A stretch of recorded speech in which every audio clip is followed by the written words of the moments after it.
So welcome back, I should say, to all of you. I presume most of you have been here. How many of you actually were in this room for a class at some point? Wow, only a few of you. You must have had small classes, I guess. Beg pardon? Oh, I see. Yeah, the seats, the seats do look newer than the architecture. I will say that. The architecture is older than we are, and the seats are definitely newer than we are. Seats, well, there are a few places in the middle, but people will find their way. Okay, well, I'm glad you're all here and interested in how Islam began. I'm interested in it too. It would be nice if I could tell you exactly how it happened, but that's, I think, beyond anybody's capacity really to do. The main reason being that we have a very grave problem of sources when we talk about Islam's beginnings in the 7th century. As with actually the origins of many religions, but certainly in the case of Islam, even though it was once said that Islam sort of started in the full light of history. I think Renan said that. I kind of wonder what he'd been smoking the night before when he said that, because the full light of history doesn't seem to fall on the opening events of the rise of Islam. Of course, we always associate it with the person of Muhammad, the prophet of the Islamic community and Islamic tradition in the 7th century in Arabia. But we have no documents whatsoever from Muhammad or from any of his companions in the original community that he's thought to have founded. We have only very sparse references to the early events of the expansion of the Islamic community from early non-Muslim sources that could be taken as maybe quasi-documentary in quality. We have extensive narrations or stories about the origins of Islam in the Muslim sources, mostly in Arabic, but these are written down at least a couple of hundred years after the events. And so there's always the question of, is this what happened, or is this just what the people 200 years later wanted us to think happened? And there's often a great difference there. Then there's the text of the Quran, or the holy book of the Muslim tradition, which many people, including myself, think is a very early text and might be taken as having quasi-documentary quality. But it's not an historical text in the sense of something that's written to explain what happened. It's a kind of text of exhortation and pious guidance, religious guidance, and so on. And teasing historical factoids, you might say, out of this thing is anything but easy, and it's really not a very satisfactory source for the historian who wants to sort of figure out, as we might say, what actually happened. So we have a religious tradition that we know a lot about from these later narrative sources, but our picture then may not jive well with what actually happened historically. And the question for the historian, like myself, is what did actually happen, and how close can we get to understanding that? Of course, if you go to any encyclopedia or any textbook that talks about the history of Islam or the history of the Near East, you will find a very nice, neat picture of what happened. What I like to call the traditional origins narrative. But it's based on these later sources. So we just don't know in what measure still this is a reliable picture. For those of you who aren't familiar with it, let me sketch out in the briefest possible way the general contours of that origins narrative, because whether it's true or not, the fact is that within 150 years or so, this origins narrative was taken by members of the Muslim community as the truth about how their tradition began. And so it really shaped the way the Islamic tradition evolved over time for many centuries after that, right up until our own day. So you kind of have to know that story, even if it's only just a story. And I think there's more to it than just it being a story. I think it actually has some basis in reality. The question is how much. And pardon my cough, which goes back to the early Islamic period. I had a cold. like a month ago, and the cough, was 5 days or whatever, but then the cough just doesn't seem to want to go away. So it will interrupt me now and then. So the traditional origins narrative, I guess we can say, begins best with the person of Muhammad, the person who's considered to have been the prophet by the Muslim community, whose traditional dates are somewhere like born somewhere around, say, 570, died in 632, the Common Era, and lived in Western Arabia,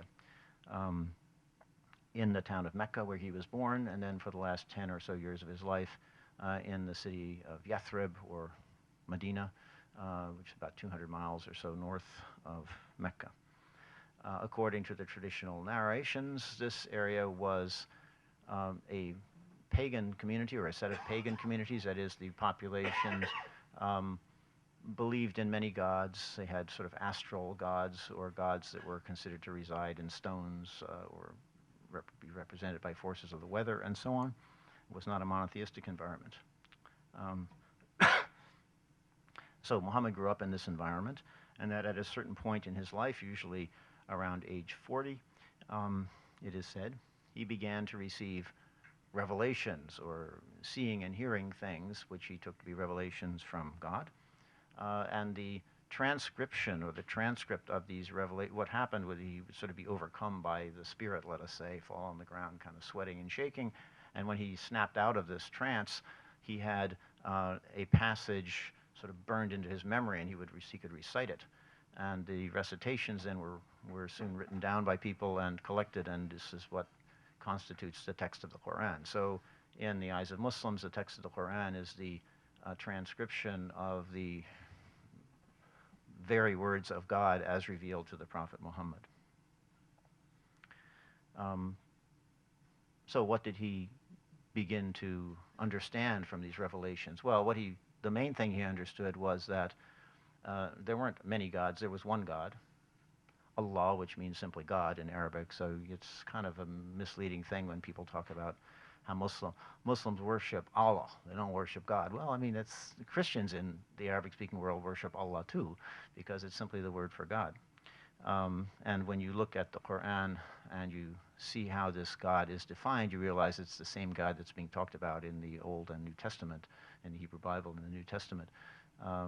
It is the God who created the world and created mankind, and sort of tries to guide us to proper behavior and ethical behavior.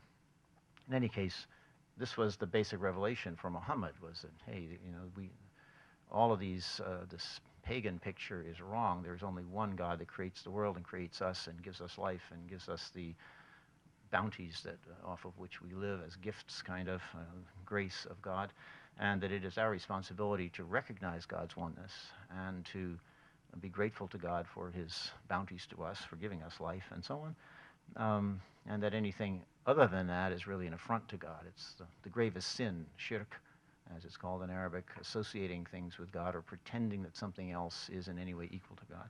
So that was the basic idea. This is what the term Islam seems to mean, means submission to the will of the one God. So you submit, you decide, I'm not so important. God is more important, and I submit myself to his will in my life. So it was a message of very strict monotheism, and it included, and of course based in the idea of prophecy, that is, that a prophet could sort of be in touch somehow with the divine spirit and receive guidance from God. It also had several corollaries or subordinate features that go along with the monotheism. One was the idea of the importance of piety, that is, you should live a righteous way of life as following the laws that God has set down for us, as enshrined in the Quran or in the Torah or in the Gospels. These are mentioned in the Quran as earlier versions of God's revelation for mankind. And the Quran talks about a series of prophets, of which Muhammad was the final one. But there were earlier prophets that brought God's word to earlier communities, and the Muslim community is just seen as kind of the continuation of this process of successive revelations by God to different peoples. Why is piety important? Well, you want to do what God tells you to do. That's just sort of a no-brainer, I suppose. But also because there is also the notion of a last judgment. The idea is that at the end of our life, we will die, we will go into some kind of, I don't know, hyperspace or something for a time, and then at the end of time, all the dead will be raised and brought before God's throne for the final judgment by God. And then, depending on how we lived our lives, we will either be rewarded by being sent to heaven for the rest of non-time, for eternity, or we will be sent to hell to be punished for the rest of non-time. So that this whole idea of heaven and hell and last judgment is what sort of, shall we say, gives point to the need to be pious in your life. So these are the basic ideas that seem to have been preached by the Prophet Muhammad. He encountered a lot of opposition in his home community in Mecca. For one thing, the Meccans, as many pagan societies, tend to be engaged in a lot of sort of ancestor worship. They tended to glorify their ancestors, and they named themselves tribal names that had to do usually with an eponymous ancestor of some kind, and there was kind of sanctity associated with your ancestors, your grandparents and great-grandparents and forefathers. And Muhammad was saying, well, these people were pagans, they're all burning in hell, or they will. This is not something that most Meccans wanted to hear. Anyway, he became very unpopular at home. He had a certain following, of course, of people who followed his message, but he was then made to feel, he and his followers made to feel increasingly unwelcome in Mecca. And so in the year 622, he and his followers undertook what's called in Arabic the hijrah, which essentially means something like migration, but it also means a bunch of other things. It can mean the settlement of nomads, I think, but it also can mean sort of taking refuge. And he made the hijrah, then migration, to the town of Medina, or Yathrib as it was originally called. It becomes known as Medina, which means city, because it became known as Medinat the-Nabi, city of the Prophet, and shortened to Medina after he and his followers moved there in the year 622. And so this is an important moment because it marks the time when nascent community of followers of Muhammad really becomes autonomous. In Mecca, of course, they were living within the confines or the context of the Meccan polity and the tribal clan affiliations that ran that town. In Medina, the Prophet was invited to be kind of an arbiter by the local tribal groups, to be an arbiter for their disputes, and so he came in kind of as the person who was going to run the town or sort of organize affairs in the town with his followers. And so from 622, the Hijrah, you really have the beginning of an autonomous Muslim community for the first time. And once he arrived there, we read in our narrative sources that are the source of this nice, neat picture of Islam's origins. We read about how the Prophet faced some opposition in Medina too and overcame that opposition, how he consolidated his control over the oasis itself, but also over tribal groups that lived in the countryside around, brought them into the sort of community in a new way. And then by the end of his time, he was able to actually take over the city of Mecca, where he'd come from as well, and overcome. There was a lot of opposition with the Meccans, and he was able to overcome that and absorb Mecca into this new growing statelet or polity that he was constructing in Western Arabia. After he died in 632, his followers then embarked on a rapid process of expansion, which is usually called the Islamic conquest or the Arab conquest. I don't much like the latter term. I think it emphasizes a kind of national identity quality that wasn't there at the time. It's a modern projection, but we can call it the Islamic conquest perhaps more satisfactorily. And this process saw the followers of Muhammad spilling out of Arabia in organized forces, armies we might say, or raiding parties that moved into the territory of the two great empires of the day, the Byzantine or later Roman Empire in places like Egypt and Syria, and the Sasanian or Persian Empire in Iraq and Iran, defeating those armies in many different battles and occupying increasing parts of their territory, ultimately completely overthrowing the Sasanian Empire and taking away from the Byzantine Empire very large parts of that empire's territory, particularly what we might call geographical Syria, everything from southern Turkey down through modern Syria, Lebanon, Jordan, Israel, Palestine, and so on, all of that, and then from there into Egypt, and from there across North Africa, on the Sasanian side, occupying Iraq, and then pushing up over the next 40 or 50 years into the Iranian highlands, all the way across to the fringes of Central Asia and the borders of Afghanistan. So within about 50 years or 60 years, this new community had somehow exploded and taken over politically a vast part of the globe that had previously belonged to the two empires. And it's not easy to explain this. The success of this rapid expansion process. If you go to the Muslim sources or ask Muslim interpreters of their own history, they would say, well, this is because God was on our side, and it proves that, we were right. Okay. If you go to historians who look at it in a different way, they will struggle to explain how this happened or why it happened. They might say, well, the two empires have been battling each other for centuries, and they just finished some major wars, and they were kind of weakened, and then this sudden new force appeared on the horizon, and both of them were too weak to resist it. It's not clear, actually, how it manages to succeed, to what measure it has to do with economic issues, to what measure it has to do with zeal for a new faith tradition and sort of inspiring people to do things that they wouldn't ordinarily do. We still don't know, I think, a lot about it.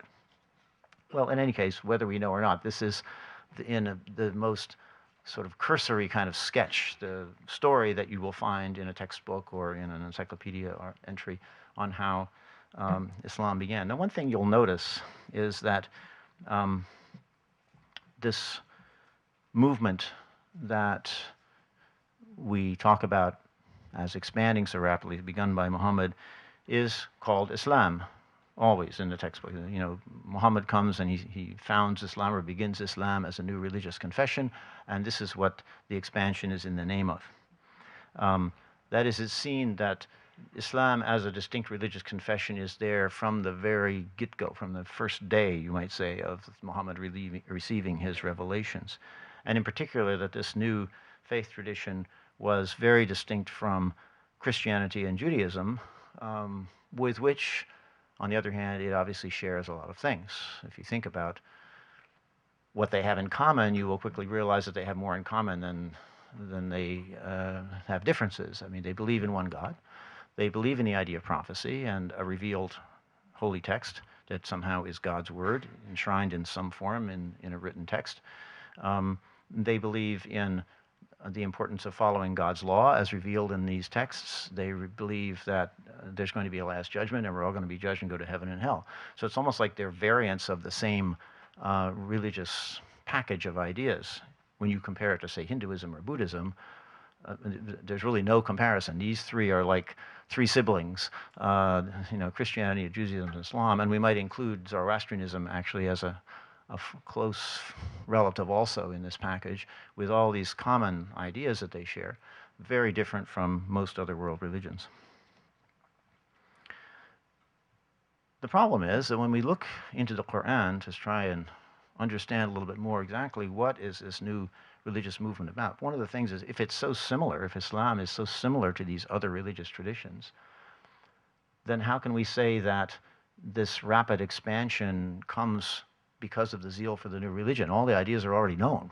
I mean, it wasn't like monotheism or prophecy or revealed sacred text was something new to people in Syria or Iran or Egypt. They'd known about this for hundreds of years. They were themselves mostly Christians or Jews or Zoroastrians, all of whom shared these ideas. So what's the big deal with this new faith? What's so new about it?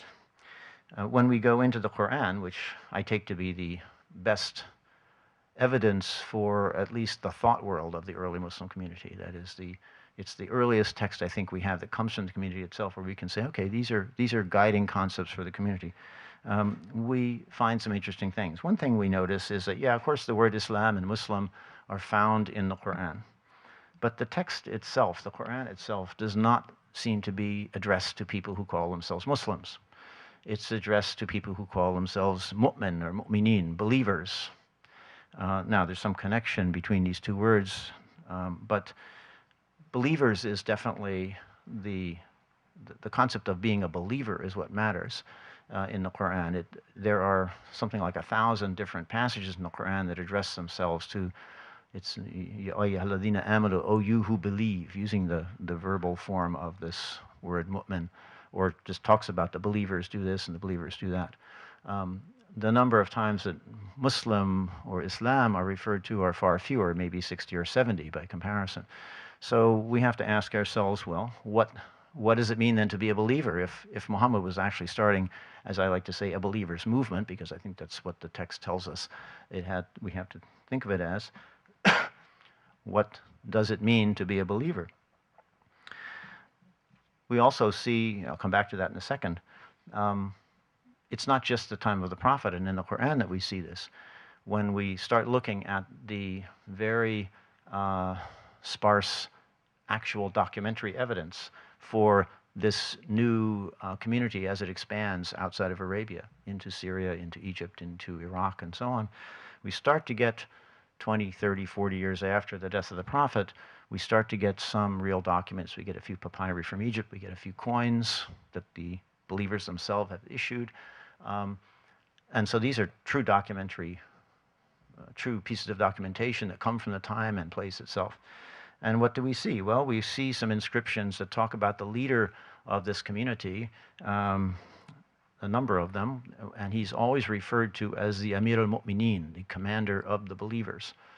They don't call him the commander of the Muslims, they call him the commander of the believers, which confirms in my mind the fact that this community thought of itself as a community of believers, that this was the operative concept for them, believers, not yet Muslims exactly. And a little later, we even find around the 50s of the Muslim era, so that would be the 670s roughly, 40s and 50s, 660s and 670s, still very early in the life of this new empire or state.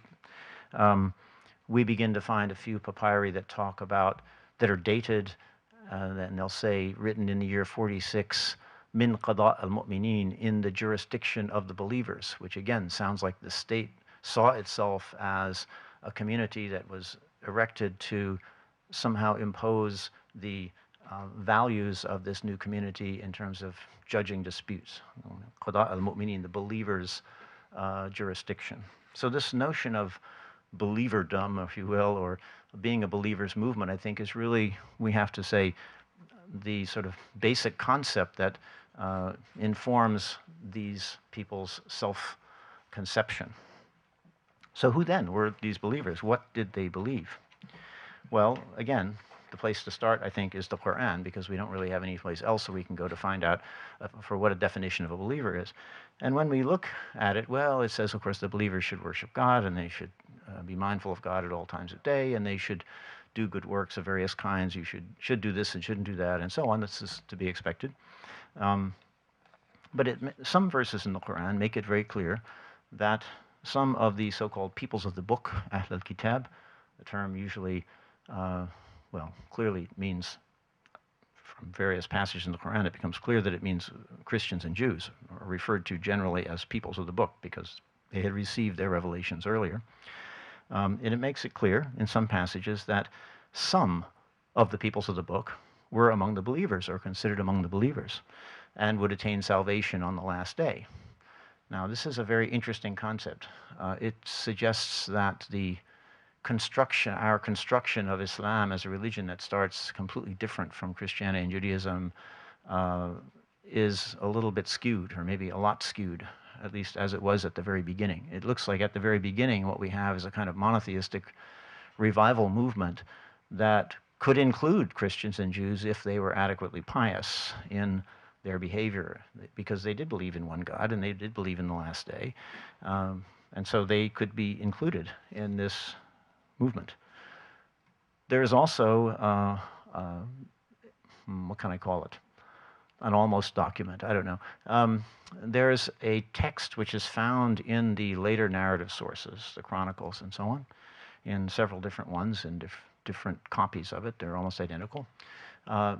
Which is sometimes called the Constitution of Medina. And what it purports to be is a copy of a document drawn up by Muhammad with the people of Yathrib, the people of the city that he moved to at the time of the Hijrah. Now, this document it's not a document in the proper sense because we don't have the original copy. We have a literary transcription of something that's said to be a document. Now, is it a total forgery or not? Well, everybody who looks at this thing, including me, but including a lot of scholars who are very, very skeptical about the reliability of these later sources, they look at this transcription and they say, this has got to be a transcription of something really old, really early. Because if you were at a later time trying to invent such a document, you would never invent it in this way. It has too many weird archaisms of language. It has too many strange things in it that can't be explained according to the sort of traditional narration of how things developed. You know, if you were inventing something later on to foist it back and sort of project it back to the origins, you would never have come up with this. So the general consensus is that this text is in fact something like a transcription or a partial transcription of an actual early document that somehow survived. And when we look at this thing, it's very interesting. One of the things we see in it is that it speaks explicitly of Muhammad's nascent community in Medina as including Jewish clans of Medina. It says there are these Jewish communities and they are part of the ummah, part of the community. We are one community apart from other communities, but the Jews are part of our community. So this also suggests that there's some way in which this early community of believers included many different kinds of people, perhaps. Maybe we might call them Quranic believers, people who had been pagans and who followed the Quran. And so they get incorporated into it. They would be sort of the standard kind of Muslims, we might say. But then there are also included in this community Christians and Jews, perhaps, who were adequately righteous or pious in their behavior and who became part of the community as well. This, of course, changes our perception of everything about how this community evolves subsequently, because when we see it expanding rapidly, if you think of it as a Muslim community expanding at the expense of, say, Jewish and Christian communities, you know, it's us and them, and the line is between Muslims on the one hand, Christians, Jews, and others on the other, well, you get a very kind of confrontational picture. If you imagine it as a kind of monotheistic revival movement, preaching to people who are already, in most cases, monotheists, like Jews and Christians, or quasi-monotheists, like Zoroastrians, and then seeing that some of those monotheists are actually part of your movement, it takes kind of the edge off it a little bit. If you were, for example, a Christian or a Jew in Palestine or Egypt, and these people came preaching to you, it wouldn't be necessary for you to give up your faith. You could become a believer, join the movement, and stay who you were. You could be a Jewish or a Christian believer in the believers movement. It was a kind of monotheistic, broader in definition than the traditional picture would, I think, allow. And when we look at the reports that tell us about the early empire that emerges under the so-called Umayyad dynasty starting in 660, the ones who come to run this thing, from the early Umayyad period from 660 to around 700, many different sources make it quite clear that there were lots of Christians in particular who were important in the early believers movement. Once it moves its sort of center of gravity from Arabia out to Syria, the capital becomes, well, somewhere in Syria. Damascus is often the capital, it seems. And when we look more closely, we find that there are lots of Christians serving in the military service of this new state, in the armies as it expands. And there are some really important high officials of the state, advisors to the caliphs, as we call them, to the Amir al-Mu'mineen, commander of the believers, who are Christians. You've probably heard of St. John of Damascus. He was one of them. He's considered to be a saint in the Christian church, but in his earlier years, he was actually what you might call the prime minister for the commander of the believers in Damascus. So all of this tends to imply that the original believers movement was not so clearly defined as a separate religion, distinct from other monotheisms, but was rather a monotheistic revival movement emphasizing piety and strict observance of the revealed law. This is, again, a different picture from what you get in the traditional narrative and also what you get in the textbooks based on the traditional narrative. We see interesting There's other bits of interesting evidence that we can draw on here too. There's some archaeological evidence now that's very come to light recently that's quite fascinating. Um, a church not far from Jerusalem that was excavated 15 or so years ago, and it was rebuilt several times. So the first construction is in something like the 5th century, and then it's rebuilt in the 6th century, and it's rebuilt subsequently in about the 8th century, early 8th century, so under the Umayyad dynasty. Well, of course, it has an apse in the east, but in the south wall there's a niche, a mihrab, a prayer niche for Muslims in this church. So the question is, what kind of cohabitation is going on? What is this building being used for? It was a church with, was there a Muslim, as we would say, community that was praying towards Mecca, also meeting in this church? Were they meeting at the same time with the Christians who were praying to the east? What is the relationship between it? We don't know, but the fact that you have one building with both of these features, an apse in the east and a prayer niche in the south wall, is very suggestive. There's my early Islamic cough again. And we also find in the later narrative sources some very suggestive reports that say, well, of course, they couch everything in terms of we the Muslims. So they've already made this change into thinking of themselves as strictly as Muslims, different from Christians and Jews. They say when the Muslims arrived in Damascus, they took over the Church of St. John, the big church, which is now the Umayyad Mosque in Damascus. And they divided it in half. And the Christians prayed in one half, and the Muslims prayed in the other half. And there's a similar report about the city of Hama, I think, and maybe a couple of others. Now, we don't know exactly what this means. What kind of memory is this? Is this some kind of effort to explain or justify the fact that the Muslims ultimately took over the Church of St. John and made it into the Umayyad Mosque in Damascus, which I hope you all go have a chance to see someday when things settle down in Syria a little bit. It's a wonderful monument. It's still there.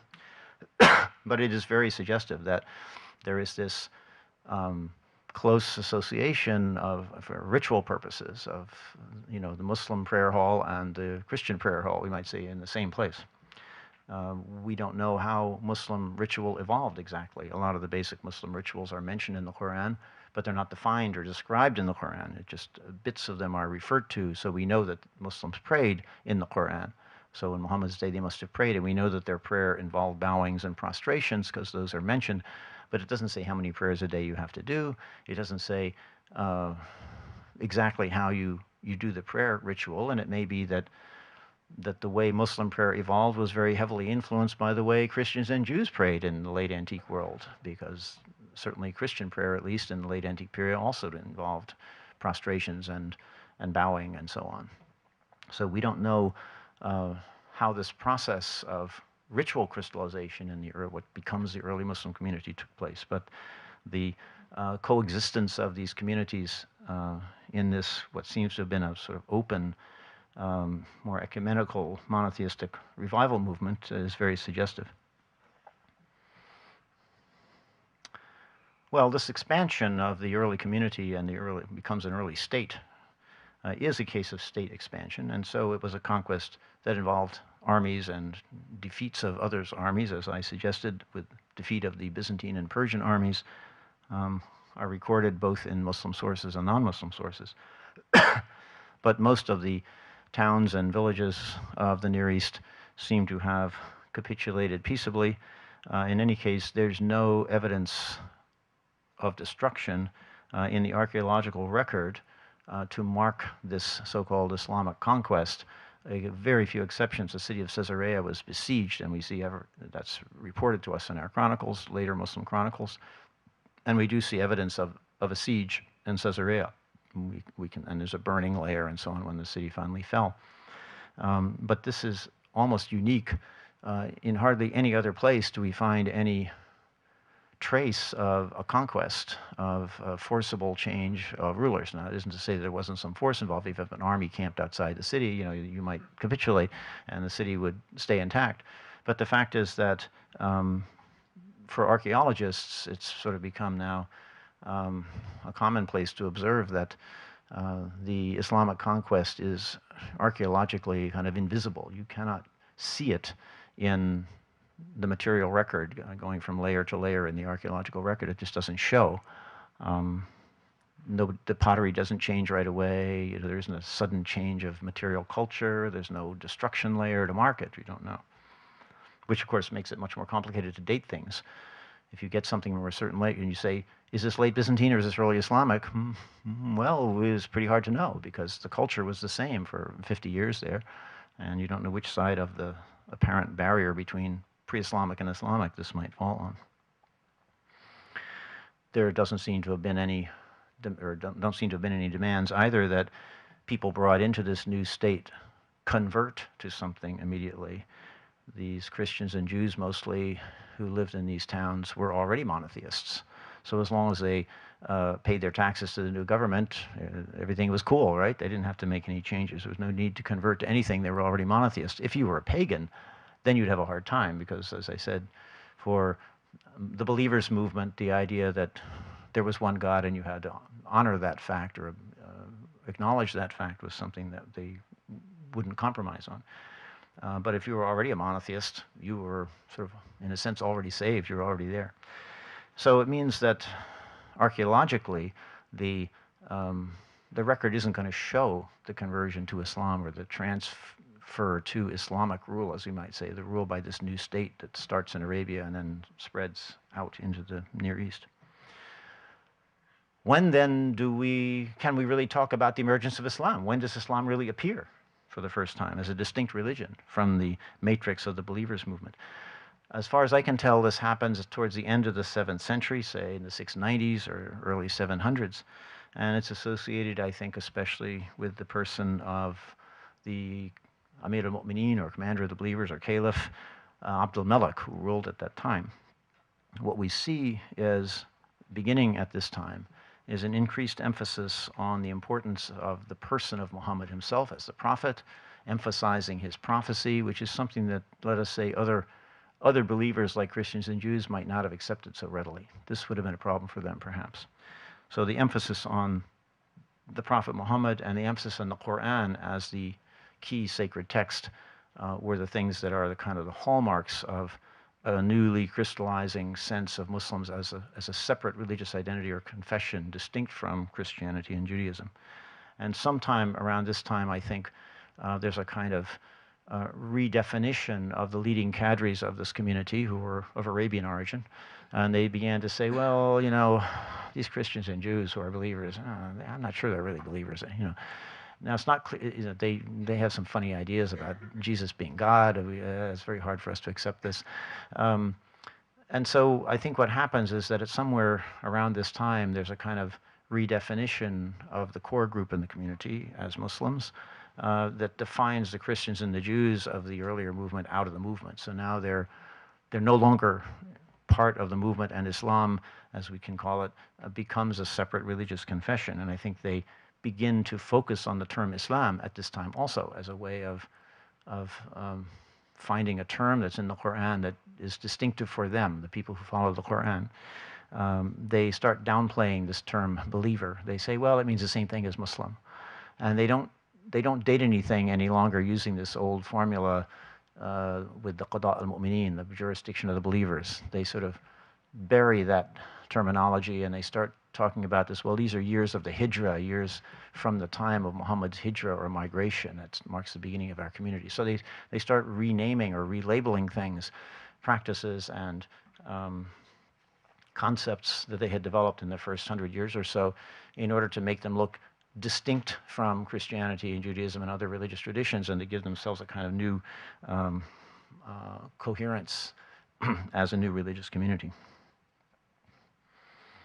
So this shift from believers' movement to Islam is, I think, a really important thing that takes place around the year 700. It's very hard to know, and it's also, I mean, I think it was probably led by official decrees and official policies. We see it, for example, in the Dome of the Rock constructed by Abdul Malik and his advisors on the Temple Mount in Jerusalem, that beautiful golden building that you know is there. And it has inside it mosaics with inscriptional texts, which are selections of passages from the Quran. And they've selected the passages from the Quran that emphasize the fact that the Trinity is not acceptable.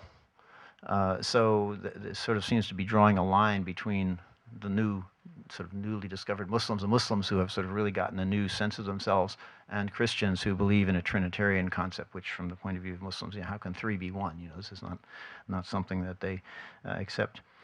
On the other hand, it's also possible that this shift from believers to Muslims was something that was not entirely led by official policy from the top down and trickled down, but where the official policy was responding to a kind of more popular set of changes in popular opinion, that we're realizing that maybe among Christians and Jews, that these Arabian believers really aren't like us, and they're somehow different. So in any case, whether it was from the bottom up or top down or simultaneously both, we start to see this process of sort of differentiation, whereby Islam and Muslims can really identify themselves as a distinct community, even though they had begun in a much more ecumenical kind of movement that had a lot involved Christians and Jews, let's say, in the original foundational efforts. Well, of course, all of this means that when today or any period in the past we look at what is Islam, how is it constructed, and people always want to go back to the beginnings to see what something is about, right?